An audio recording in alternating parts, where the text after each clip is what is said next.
Hello तो नमस्कार दोस्तों। पिछले के क्लास में हमने यहाँ तक पढ़ चुके हैं। आज हम लोग शुरू करेंगे प्रतिबिंब की परिभाषा से। प्रतिबिंब क्या है इस यह पता चलेगा हमें इसकी परिभाषा से। किसी बिंदु स्रोत से, मान लीजिए कोई बिंदु ये है, यहाँ से जो प्रकाश की किरण निकलती है वह कोई दर्पण ये है, मान लीजिए दर्पण है।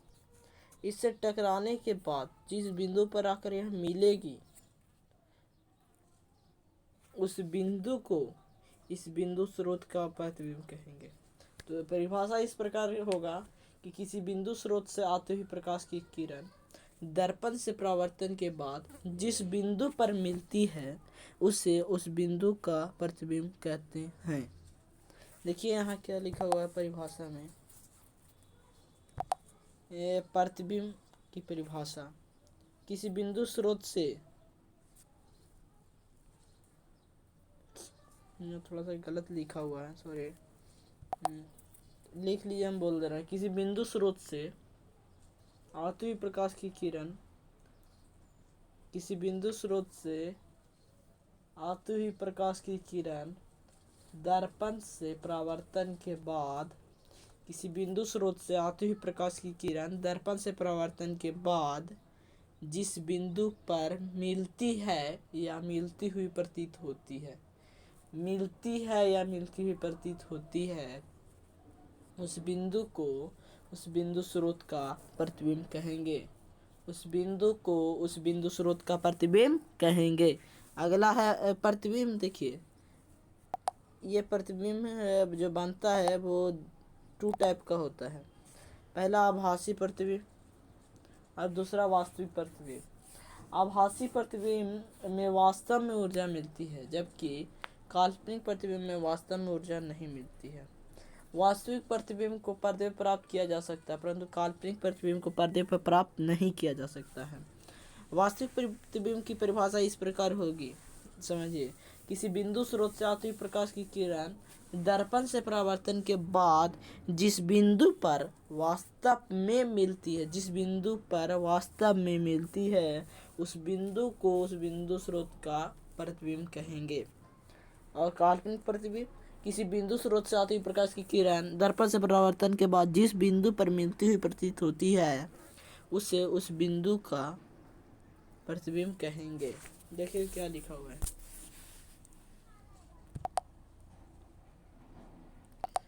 लिखा हुआ है कि किसी बिंदु स्रोत से आती किरणें दर्पण से परावर्तन के बाद वास्तव में मिलती है, जिस बिंदु पर वास्तव में मिलती है उसे उस बिंदु स्रोत का वास्तविक प्रतिबिंब कहते हैं। अतः वास्तविक प्रतिबिंब को पर्दे पर प्राप्त किया जा सकता है। वास्तविक प्रतिबिंब वास्तविक प्रतिबिंब वस्तु की अपेक्षा उल्टा होता है। जैसे कि कोई प्रतिबिंब, मान लीजिए ये कोई वस्तु है, ये इसके सामने दर्पण है, मिरर, तो इसका जो प्रतिबिंब बनेगा वो हमें उल्टा बनेगा। अगर वास्तविक प्रतिबिंब बन रहा है तो उल्टा बन रहा है, अगर काल्पनिक बनेगा तो यह इस सामने सीधा बन जाएगा। ये डिफरेंट है वास्तविक और काल्पनिक प्रतिबिंब में। अब नीचे देखिए क्या लिखा हुआ है कि वास्तविक प्रतिबिंब वस्तु की अपेक्षा हमेशा उल्टा होता है। दूसरा आभासी प्रतिबिंब। आभासी प्रतिबिंब में लिखा हुआ है कि किसी बिंदु स्रोत से आती प्रकाश की किरणें दर्पण से परावर्तन के बाद जिस बिंदु पर आती हुई प्रतीत होती है, सॉरी, मिलती हुई प्रतीत होती है, मिलती, लिखने में थोड़ा हार्ड पड़ता है, मिलती हुई प्रतीत होती है, उसे उस बिंदु स्रोत का आभासी प्रतिबिंब कहते हैं। यह लिखा हुआ है कि आभासी प्रतिबिंब को पर्दे पर प्राप्त नहीं किया जा सकता है। आभासी प्रतिबिंब वस्तु की अपेक्षा हमेशा सीधी होती है। आभासी प्रतिबिंब वस्तु की अपेक्षा हमेशा सीधी होती है।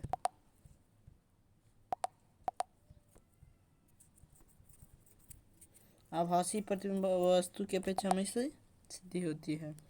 नेक्स्ट लिखा हुआ है कि समतल दर्पण क्या है। किसी साधारण कांच के सतह को सिल्वर ब्रोमाइड से रंजित करने पर जो दर्पण बनता है उसे समतल दर्पण कहते हैं। ये भी होगा ना, तो ये इसकी परिभाषा हो सकता है कि जिस दर्पण का प्रवर्तक पृष्ठ समतल हो उसे समतल दर्पण कहते हैं। यहाँ लिखा हुआ है कि किसी साधारण कांच के सतह को सिल्वर ब्रोमाइड से की परत चढ़ाकर समतल दर्पण बनाया जाता है। इसकी फोकस दूरी अनंत होती है। बहुत इंपॉर्टेंट चीज।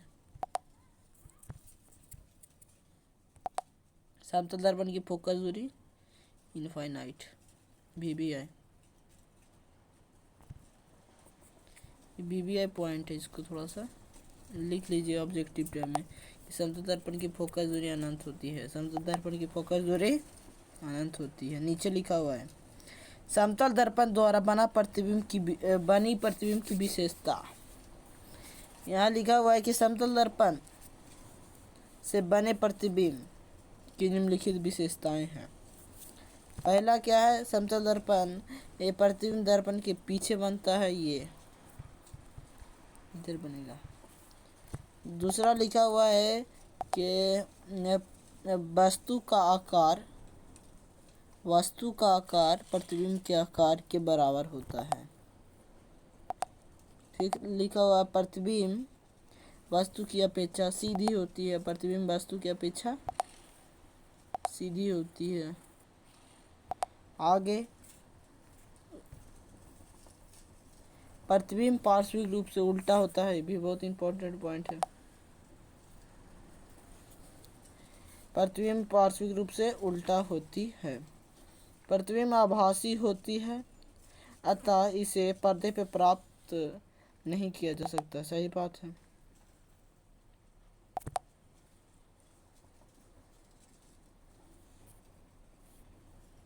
प्रतिबिंब से देखिए, इस पॉइंट को समझिए।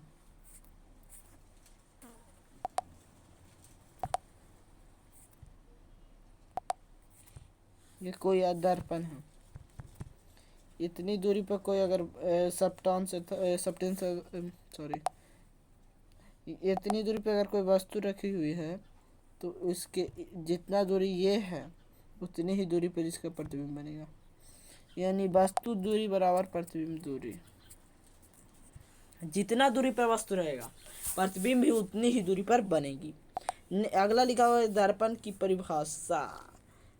दर्पण किसे कहते हैं, यहाँ लिख दिया है दर्पण। अब डिफिनेशन लिखा हुआ है गोलीय दर्पण का।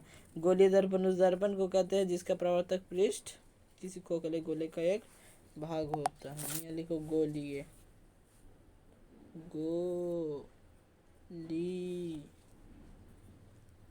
ये गोलीय दर्पण।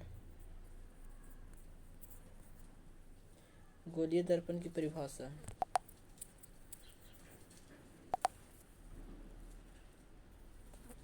गोलीय दर्पण उस दर्पण को कहते हैं जिसका प्रवर्तक पृष्ठ खोखले गोले का भाग होता है। गोलीय दर्पण उस दर्पण को कहते हैं जिसका प्रवर्तक पृष्ठ खोखले गोले का एक भाग होता है। गोलीय दर्पण को दो भागों में बांटा गया है, अवतल दर्पण, उत्तल दर्पण। अवतल दर्पण किसे कहते हैं, वैसा दर्पण जिसका प्रवर्तक पृष्ठ अंदर की ओर धंसा हुआ हो।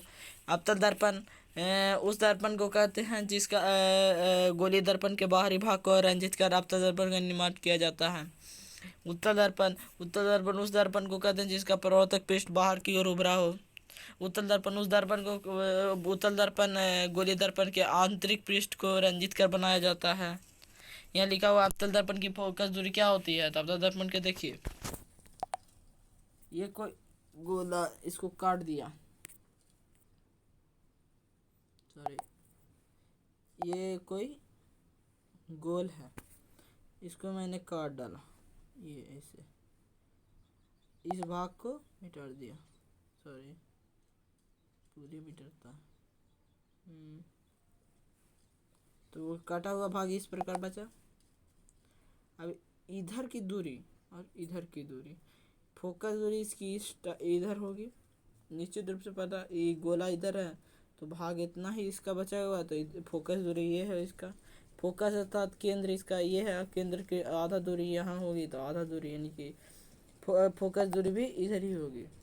तो फोकस दूरी इसके दर्पण की किधर है, बाईं ओर है, तो फोकस दूरी क्या होगी, ऋणात्मक। अगर दाईं ओर होती तो धनात्मक होता। तो आपतन दर्पण का फोकस दूरी ऋणात्मक होता है, उत्तल दर्पण की फोकस दूरी धनात्मक होती है। यह आपतन दर्पण वस्तु का आभासी तथा काल्पनिक दोनों प्रतिबिंब बनाता है। उत्तल दर्पण केवल वस्तु का काल्पनिक प्रतिबिंब बनाता है। आपतन दर्पण वस्तु का सामान्यतः बड़ा प्रतिबिंब बनाता है, लेकिन कुछ मतलब घटनाओं में छोटा भी प्रतिबिंब बनाता है। नीचे लिखा हुआ है आपतन दर्पण का उपयोग। आपतन दर्पण का उपयोग गाड़ियों के हेडलाइट में किया जाता है, स्ट्रीट लाइट में किया जाता है, टॉर्च में किया जाता है। सुन लीजिए अच्छा से, जो मेन इम्पोर्टेंट है। आपतन दर्पण का उपयोग डॉक्टरों द्वारा मरीजों के कान, नाक, मुंह, गला इत्यादि के जांच में किया जाता है। आपतन दर्पण का उपयोग सेविंग मिरर अर्थात हजामती दर्पण के रूप में किया जाता है। सौर भट्टी में किया जाता है ताकि ज़्यादा से ज़्यादा सौर ऊर्जा को एब्जॉर्ब किया जाए। गोलीय दर्पण के कुछ मुख्य मतलब कि मतलब विशेषता पूछ सकता है ये भी। ये गोलीय दर्पण के कुछ महत्वपूर्ण बिंदु लिखे 5 नंबर में क्वेश्चन आता है। तो गोलीय दर्पण में पहला क्या होता है, ध्रुव। तो ध्रुव से सभी दूरियां मापी जाती हैं। तो लिखा हुआ होगा कि गोलीय दर्पण में ध्रुव को मूल बिंदु मानकर सभी दूरियां मापी जाती है। गोलीय दर्पण के मध्य बिंदु को ध्रुव कहते हैं, इसे P द्वारा सूचित करते हैं। ठीक है। वक्रता केंद्र, गोलीय दर्पण जिस गोले का भाग होता है उसके केंद्र को वक्रता केंद्र कहते हैं, इसे C द्वारा डिनोट किया जाता, दर्शाया जाता है। नेक्स्ट लिखा हुआ है गोलीय वक्रता त्रिज्या, गोलीय दर्पण जिस गोले का भाग होता है उसकी त्रिज्या को वक्रता त्रिज्या कहते हैं।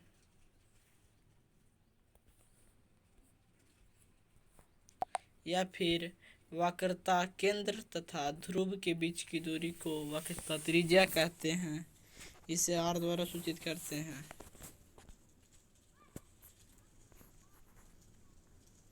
प्रधान अक्ष, मुख्य फोकस तथा वक्रता केंद्र से होकर जाने वाली ध्रुव तथा वक्रता केंद्र से होकर जाने वाली रेखा को प्रधान अक्ष या मुख्य अक्ष कहते हैं।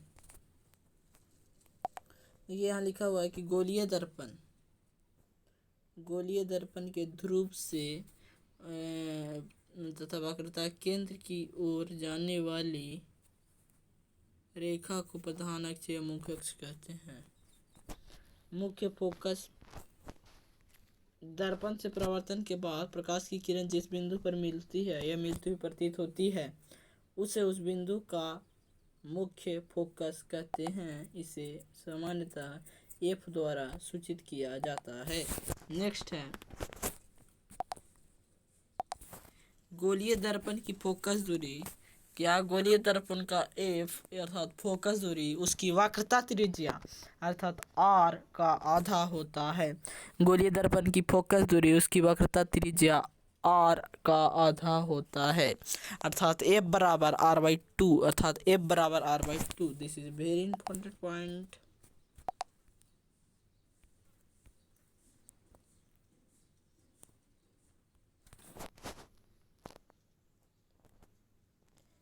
गोलीय दर्पण का फोकस दूरी उसके वक्रता त्रिज्या का आधा होता है, ये सिद्ध करना देता है, इसको हम बाद में सिद्ध करेंगे जब 5 नंबर का क्वेश्चन बताएंगे तब। अभी याद कर लीजिए 1 नंबर का ऑब्जेक्टिव में से पूछेगा कि वक्रता त्रिज्या तथा फोकस में संबंध बताए। वक्रता त्रिज्या तथा फोकस में संबंध बताए तो ऑप्शन में दिया हुआ होगा कुछ उसमें सही ऑप्शन में टिक लगाना है बराबर बराबर बाई 2। आगे चलते हैं। तो आपतल दर्पण के लिए किरण आरेख की बनावट जो यहाँ बनाया हुआ है।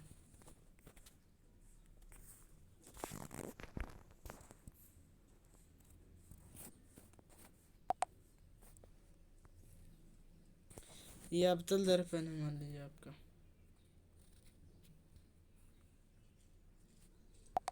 सॉरी,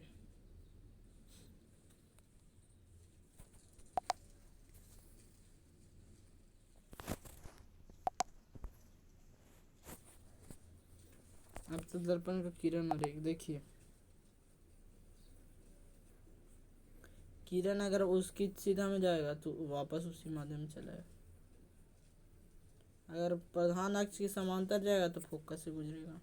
अगर जैसे कि फोकस की दिशा में आता है तो फिर मुख्य अक्ष से गुजर जाएगा। यही तीनों पॉइंट लिखा होगा ठीक से। देखिए क्या लिखा होगा, 3 पॉइंट जो बताता हूँ। जब प्रकाश की किरण अवतल दर्पण के फोकस से गुजरता है तो उसके प्रधान अक्ष के समांतर वापस निकल जाता है। जब प्रकाश की किरण अवतल दर्पण के मुख्य अक्ष के समांतर आपतित होता है तो दर्पण से परावर्तन के बाद मुख्य फोकस से गुजरता है। तीसरा, जब प्रकाश की किरण दर्पण के प्रधान वक्रता केंद्र से गुजरता है तो वापस उसी माध्यम में लौट जाता है। देखिए यहाँ लिखा हुआ भी कुछ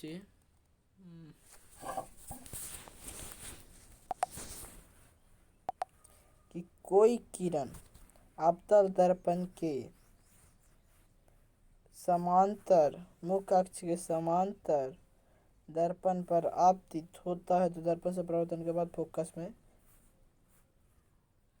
से गुजरता है। दूसरा, कोई किरण अवतल दर्पण के फोकस की दिशा में आपतित होता है तो परावर्तन के बाद मुख्य फोकस के समांतर गुजरता है। नेक्स्ट है कि यदि कोई किरण अवतल दर्पण की वक्रता केंद्र से गुजरता है,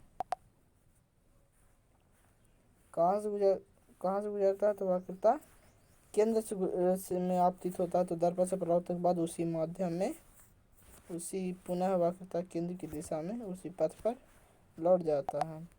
कोई किरण अवतल दर्पण के ध्रुव पर, हाँ ये भी एक तो पॉइंट है, जैसे ये है और इसका पी है, अगर यहाँ 30 डिग्री के साथ आपतित हुआ तो यहाँ भी 30 डिग्री के साथ परावर्तित होगा। तो यहाँ लिखा हुआ है कि कोई किरण अवतल दर्पण के ध्रुव की दिशा में आपतित होता है तो वह जितना कोण लेकर आपतित होता है उतना ही कोण जितना कोण के साथ आपतित हुआ है उतना ही कोण के साथ परावर्तित होगा, और जितना कोण मुख्य अक्ष के साथ बनाता है उतना ही कोण परावर्तन के बाद मुख्य अक्ष के साथ बनाएगा। यहाँ लिखा हुआ है कि यदि कोई किरण अवतल दर्पण के मुख्य अक्ष की दिशा में आपतित होती है तो वह जितने कोण के साथ आपतित होगी परावर्तन के बाद उतने ही कोण हो गए हैं कोण नहीं कोण वापस उतने ही कोण के साथ वापस जाएगी। अवतल दर्पण के सामने विभिन्न बिंदुओं पर रखी वस्तु की प्रतिबिंब। अब हम कहाँ वस्तु को रखें कि कैसा प्रतिबिंब, तो इसके लिए हम सफेद चाक निकालते हैं। ठीक, हम बता देना ये समझा रहे हैं क्यों। ये एक तो दर्पण है अवतल,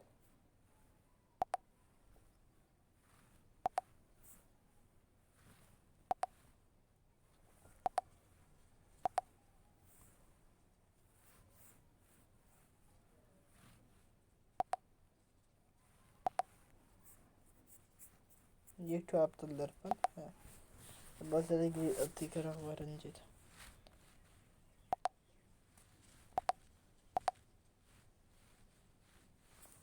ये एक ठो मुख्य अक्ष है, ये इसका फोकस, ये आर वक्रता केंद्र, पी सॉरी एफ, ये पी।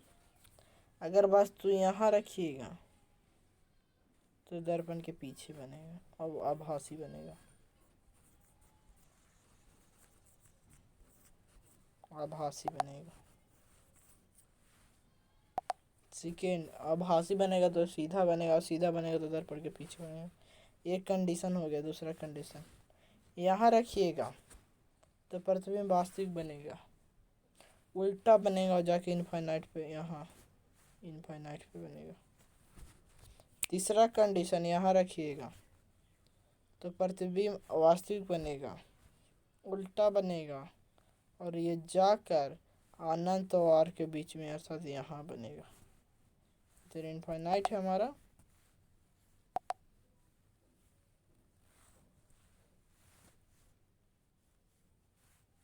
इधर बनेगा। अगर यहाँ रखिएगा तो वास्तविक बनेगा, उल्टा बनेगा, यहीं बनेगा। अगर इधर रखिएगा तो प्रतिबिंब अनंत और आर के बीच, इनफाइनाइट और आर के बीच रखिएगा तो आर और एफ अर्थात फोकस और वक्रता केंद्र के बीच इधर बनेगा।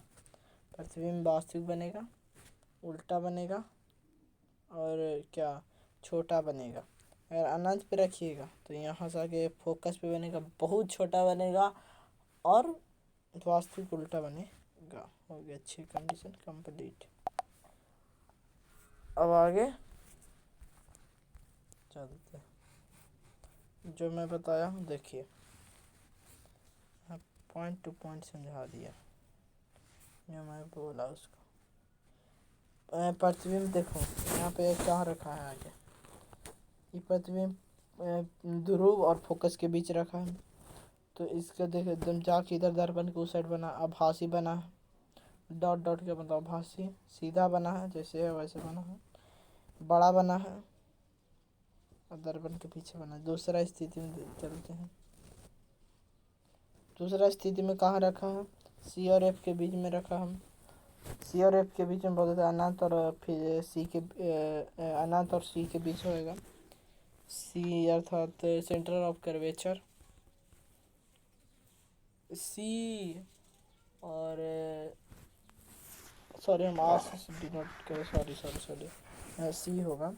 तो अनंत और सी के बीच में रखेगा तो बनेगा, सी और एफ के बीच में रखेगा तो अनंत और सी के बीच में बनेगा। अब अगला कंडीशन में अगर हम सी एफ पे रखता है तो प्रतिबिंब अनंत में बनेगा, और अगर ये सी पे रखता है तो प्रतिबिंब सी पर बनेगा। वस्तु अनंत पे रखता है तो एफ पर बनेगा, और सी और अनंत के बीच में रखता है तो सी और एफ के बीच में बनेगा। देखिए यहाँ अनंत पे रखा, अनंत पे रखा तो एफ पे बना।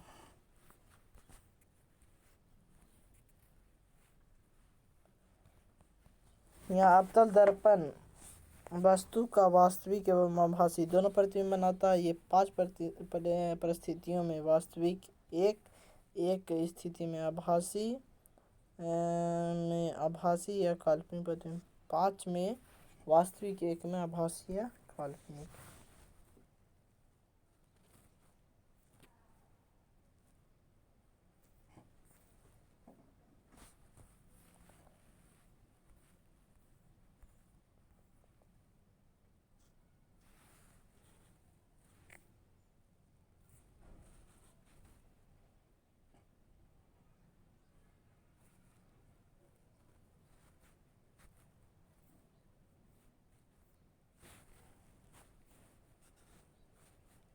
जब वस्तु को अवतल दर्पण के ध्रुव पर अर्थात पी और फोकस एफ के बीच रखा जाता है तभी यह काल्पनिक बनता है।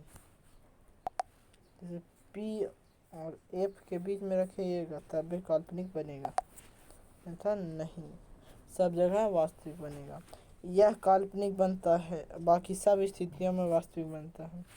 देखिए यहाँ कैसे लिखा है कि यदि वस्तु को वक्रता केंद्र या सी से पहले रखा जाए तो प्रतिबिंब बड़ा बनेगा। सी से अगर पहले है तो प्रतिबिंब बड़ा बनेगा, सी के बाद छोटा बनेगा। यदि वस्तु को सी के बाद यानी अनंत की ओर रखा जाए तो वस्तु का प्रतिबिंब वस्तु से छोटा बनेगा। यदि वस्तु को सी पर रखा जाए तो प्रतिबिंब सी पर बनेगा और बराबर बनेगा। प्रतिबिंब कैसे बनता है इसे समझने के लिए उत्तल दर्पण की परिभाषा। गोलीय दर्पण की भीतरी सतह को रंजित करने से उत्तल दर्पण बनता है। अगला है उत्तल दर्पण। उत्तल दर्पण की विशेषता लिखें। गोलीय दर्पण की निम्नलिखित विशेषता है। उत्तल दर्पण की निम्नलिखित विशेषता। पहला, यह वस्तु का आभासी प्रतिबिंब बनाता है। इसका फोकस दूरी धनात्मक होता है। यह वस्तु का सीधा प्रतिबिंब बनाता है। देखिए यहाँ चार्ट ठीक है, वही लिखा है। यदि इसकी फोकस दूरी धनात्मक होती है। दूसरा, यह किसी वस्तु का प्रतिबिंब छोटा बनाता है। ठीक है, यह वस्तु का केवल आभासी प्रतिबिंब बनाता है, ये भी सही है। यह हमेशा वस्तु का सीधा प्रतिबिंब बनाता है, सही बात।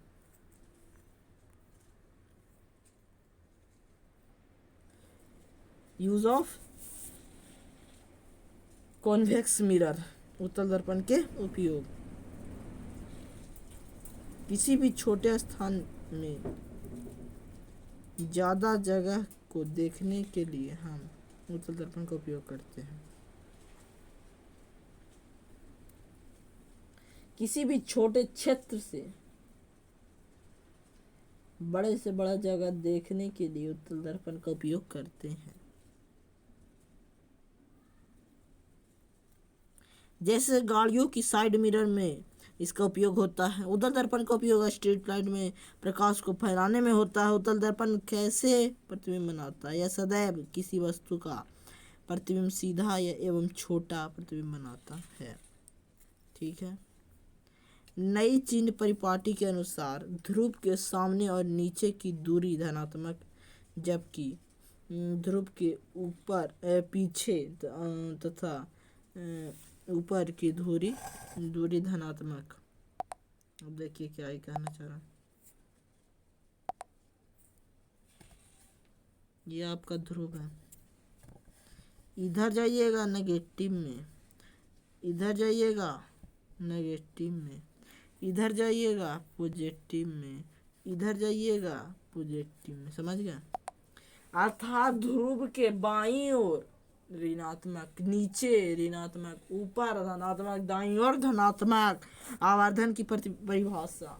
ये क्वेश्चन मेरे टॉपर भी रेप्लिकेशन में पूछा था कि आवर्धन की परिभाषा दे।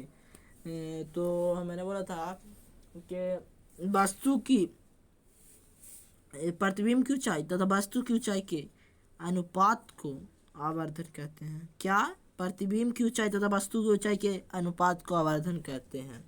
प्रतिबिंब की ऊंचाई और वस्तु की ऊंचाई के अनुपात को आवर्धन कहा जाता है। आवर्धन को एम अर्थात मैग्निफिकेशन से सूचित करते हैं। इसकी मतलब कि वस्तु की ऊंचाई को F1 और प्रतिबिंब की ऊंचाई को F2 कहते हैं। ये बहुत इंपॉर्टेंट पॉइंट है।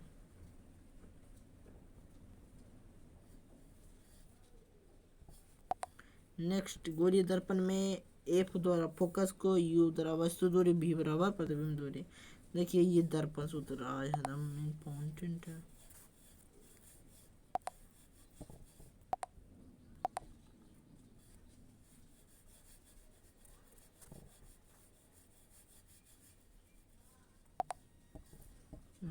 थोड़ा हाईलाइट कर देते हैं, लाइट हाईलाइट।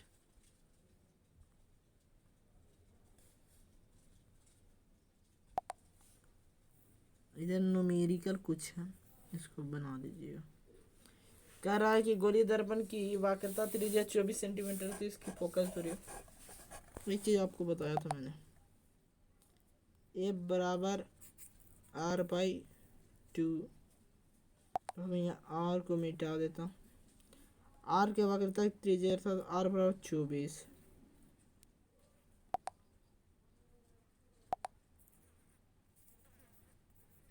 काट दोबारा बनना। ए बराबर 12 बन गया। नेक्स्ट क्वेश्चन, किसी उत्तल दर्पण की फोकस दूरी निकाले जिसकी वक्रता त्रिज्या 36 है। 36/2 ए बराबर 18 मीटर। तीसरा, 15 सेंटीमीटर फोकस दूरी के अवतल दर्पण से 60 सेंटीमीटर पर रखी गई एक वस्तु का स्थिति या प्रतिबिंब एकदम हल्का क्वेश्चन है। देखिए, इसका फार्मूला होता है 1/f बराबर 1/v प्लस 1/u। इसमें फोकस दूरी f दिया हुआ है। अवतल दर्पण यानी कि माइनस में 60 सेंटीमीटर पर रखी गई वस्तु के प्रतिबिंब की स्थिति, ये u भी दिया हुआ है, आपको भी निकालना है। ये माइनस में होगा और ये भी माइनस में होगा। ये माइनस में इधर जाके प्लस में जाएगी, प्लस में इधर आके माइनस में हो जाएगा, और दोनों का एलसीएम लेके निकाल दीजिएगा। और नहीं हो तो इस पे वीडियो बना देंगे अलग से। एक और क्वेश्चन है, इसको इरेज कर देते हैं हम। देख लीजिए, अवतल दर्पण की फोकस दूरी तो बता ही दिए हैं। अवतल दर्पण की एक उत्तल दर्पण की फोकस दूरी, उत्तल दर्पण में फोकस दूरी धनात्मक होता है। इस दर्पण के अक्ष पर यानी कि दर्पण से 10 मीटर की दूरी पर, यानी कि इसमें जो वास्तु दूरी वो भी नेगेटिव होता है। सब दर्पण में वास्तु दूरी नेगेटिव होता है, तो प्रतिबिंब तो निकाल लीजिएगा। किसी दर्पण के सामने 15 सेंटीमीटर की दूरी पर रखी हुई किसी वस्तु का प्रतिबिंब के पीछे बनता है। कितना पीछे बनता है? पीछे बनता है कितना, मतलब